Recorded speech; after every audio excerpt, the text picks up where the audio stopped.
Particulièrement sensible avec la problématique du chlordécone. Je sais que vous ne commenterez pas le volet judiciaire en cours et la demande de non-lieu du parquet de Paris, mais juste un mot sur les rencontres chlordécone. Elles ont eu lieu la semaine dernière chez nous, ainsi qu'en Martinique. Quel bilan en tirer une semaine après?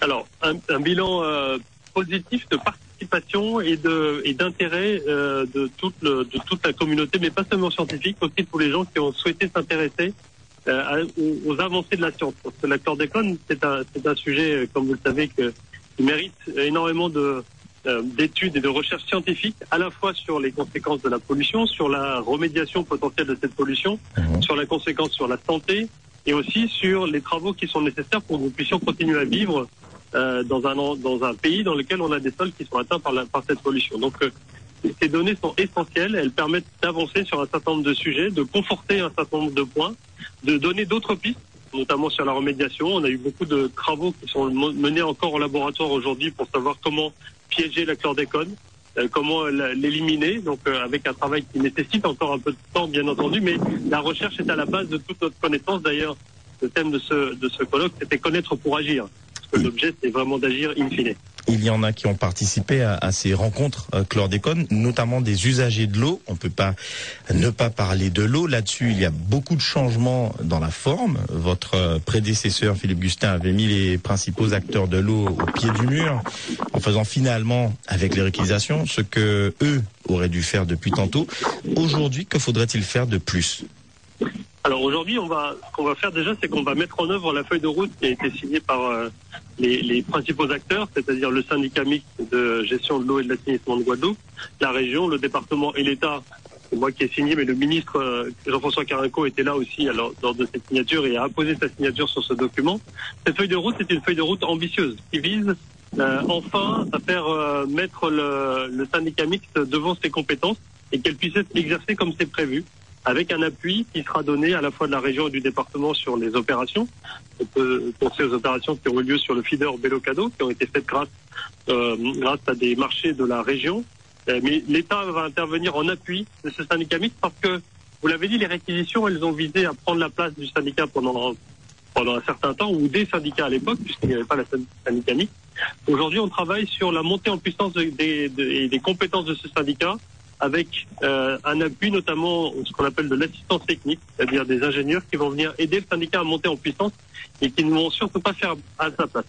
Donc non plus simplement avoir les moyens et les compétences sur le papier, mais avoir les moyens de mettre en place en pratique ces compétences, c'est bien ça?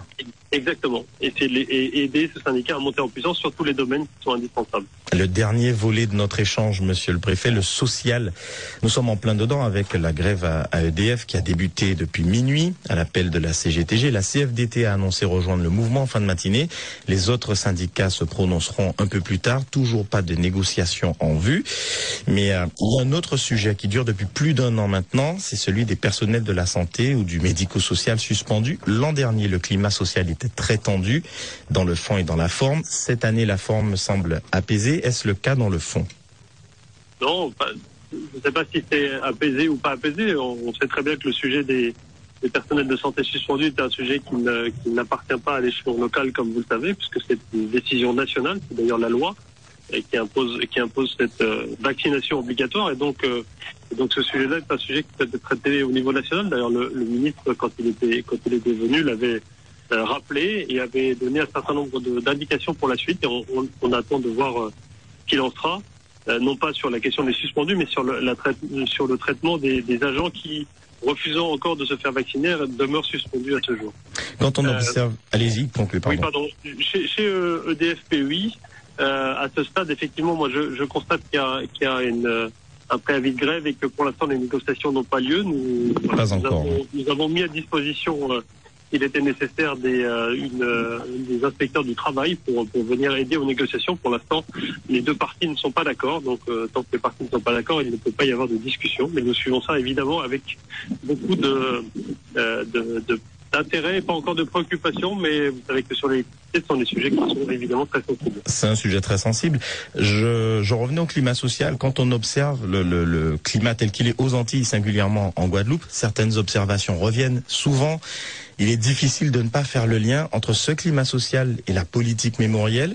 On a des exemples autour de nous. On a aujourd'hui, par exemple, les Pays-Bas qui ont décidé de présenter des excuses et de débloquer 200 millions d'euros pour une politique mémorielle, je cite, adéquate. C'est pas la première fois que les Pays-Bas s'expriment sur la question.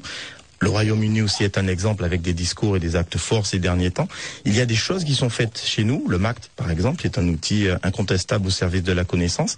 Est-ce que finalement, même si le discours évolue en France, il n'évolue quand même pas un peu plus doucement que chez nos voisins?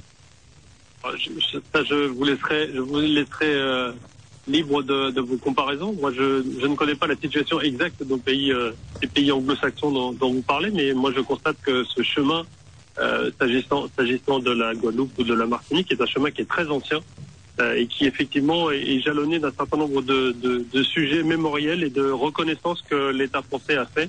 Le MACT en étant un des exemples concrets que nous voyons tous les jours à Pointe-à-Pitre. Merci beaucoup, Monsieur le Préfet, d'avoir répondu à notre invitation et de nous avoir commenté cette actualité de l'année qui n'est pas encore terminée. Alexandre Rouchat, donc préfet de la région Guadeloupe, merci. Merci à vous.